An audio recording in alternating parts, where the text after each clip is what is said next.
Hi guys, welcome to my Dota 2 Compendium review.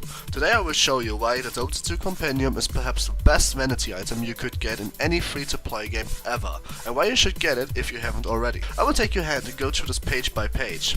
It is basically an electronic Panini sticker album, with a lot more to it. It's interactive, it rewards you, and it got it in your Dota profile for others to watch. Also, it comes with a ticket for the International 4. It also gives you tools and the right to vote in some vote-outs, some immortal items, which are exclusive to Compendium owners and traders, and access to some in-game tools, such as in-game analytics. However, while this sounds pay to win, it isn't. The analytics doesn't show you all your mistakes, the analytics simply tells you if you played better or worse than before with the same hero. If you open the book, you can see who gifted it to you if you got it gifted, as well as the opening page with the main event, dates and locations.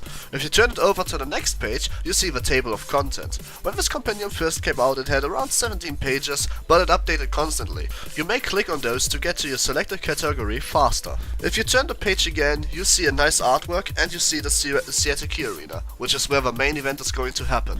On the next page you can see the invited teams and the qualifier outcomes. You couldn't see this before, but you can now. 11 teams are invited, and 4 could qualify themselves. Another team can qualify itself by winning the play-ins. The play-ins will be matches between all 4 second places in the regional qualifiers. Winner goes to the international, the loser goes out empty. On the next 2 pages you can see the stretch goals. As we are nearing the 10 million mark, we nearly hit every stretch goal. At first we only got 6 million, but they extended it because the compendium reached 6 million within a month. Only 25% of all money spent for the compendium goes to the prize pool though. Valve won't keep it all for themselves, but will keep a share as well. If you are wondering where the rest of the money is going, which isn't in Valve's pocket or the pocket of the prize pool, you can Google it up, but if I recall correctly, it's just for organizational purposes of a main event as well as the qualifiers. Every stretch goal unlocks something new. A taunt, a challenge, tools, new game modes such as the 1v1 queue, which everybody likes I asked so far, and obviously promises. It's highly unlikely for Valve to add more stretch goals, but since we are nearly at 10 million and the main event only starts in a good month, chances are they will add some really minor stuff, such as, I don't know, new skins or a free immortal item for everybody or something like that. On the next few pages you can see some additional personal challenges, such as bests, picking your favorite team and players, the 10 hero challenge and the offering. All points you gather are experience points to increase your level. You only need 100 experience points for each level up, no matter how much you level up. On the page after that you see another additional compendium goals and the high level prediction goals. However, they are not out yet. You can alternatively also buy points. 100 points are, as I said, a level as well here. 25% of the money you spend for levels will go to the prize pool, which is currently at 9.9 million, which, as I said, is fucking huge. If you turn around the page another time, you see the rewards you get for leveling up your compendium. At first you get something every level, but that soon changes and you get everything something 10 levels, which is fair. You get some nice things here and there, like a Curia if you hit 15, or a Evolving Battle Point booster up to 500%. Did I already mention that the Evolving Battle Point booster actually gets increased by other players in the same game as well who have a high level or low level compendium? That means, in theory, you could have up to 500% of your own and 2000% from other players, if in case they all own a compendium level 500 or higher. However, that's fairly rare. My compendium is only level 133, and I did spend a couple of money to get into it. For example, I believe I bought 71 levels in grand total. The rest of them I leveled up by dropping compendium points, doing challenges, and just playing the game. The next few pages are the qualifier pages. You can check out who participated, and if you are interested, you can still go back and watch those games, since you own the ticket with a compendium.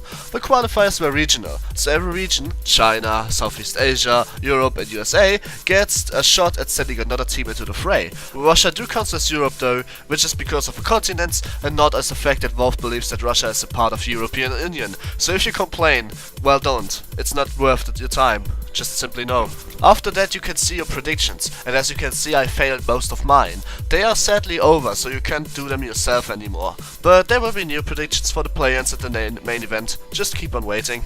It doesn't really matter all that much, but if you are right, you get a lot of points, up to 100,000 points if you could predict every single thing right, which I disqualified myself for, as you can already see. One page after, you can select your favorite team and player. My favorite team is Fnatic and my favorite player is Lowtail. Sadly, the in-game tool is only limited to a single hero right now, so you select your favorite hero, in my case Dragon Knight, and the item build you are going for, and it shows you in-game how much faster you were or slower you were than last time you did it. On the next page you can vote for a couple of things: the Arcana Showdown and the All-Star Game. The All-Star Game is just saying you vote for your favorite players, and if you're lucky they will face off in a 5v5 match, just randomly scrambled together.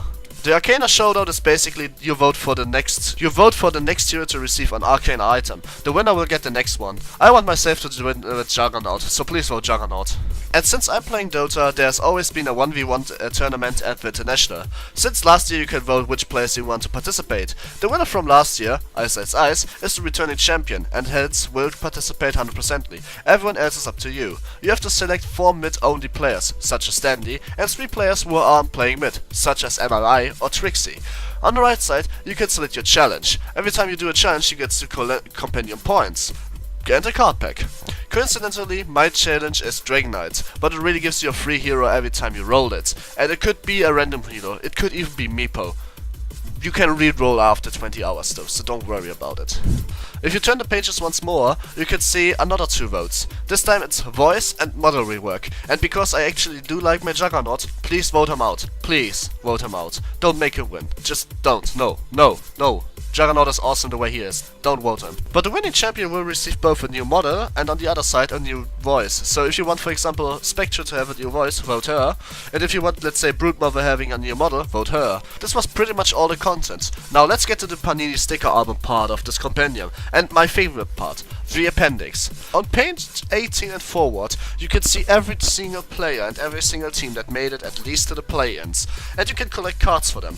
How do you do that? Well, you play games, you get card packages, those cards contains 10 players, and then you can just left click them in.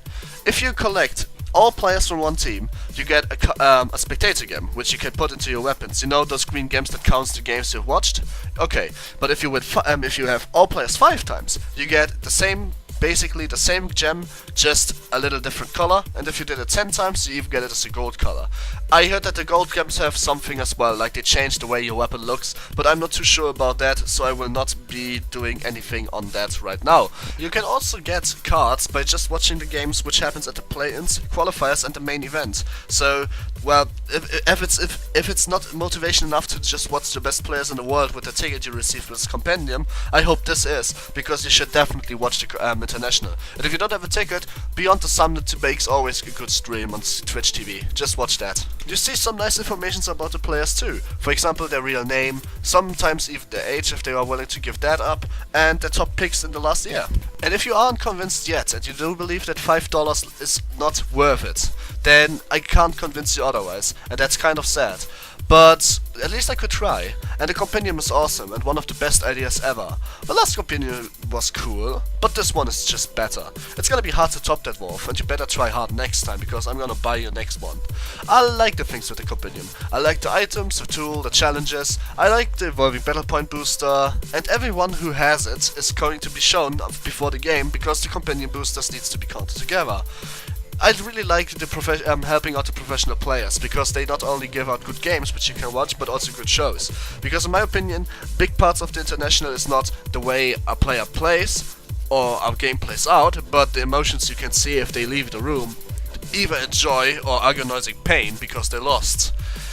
I cannot rate the compendium because it's nothing more but a glorified Panini sticker album, but I can tell you that if I were to buy it for all of you and I would have the money, I would do it. My name is Aftermath, and thanks for listening. Have a good day, and if you like this video, please subscribe, like and comment if you have feedback. That being said, I take all kinds of criticism, so have fun with this 9-minute in-depth look at what the compendium really is.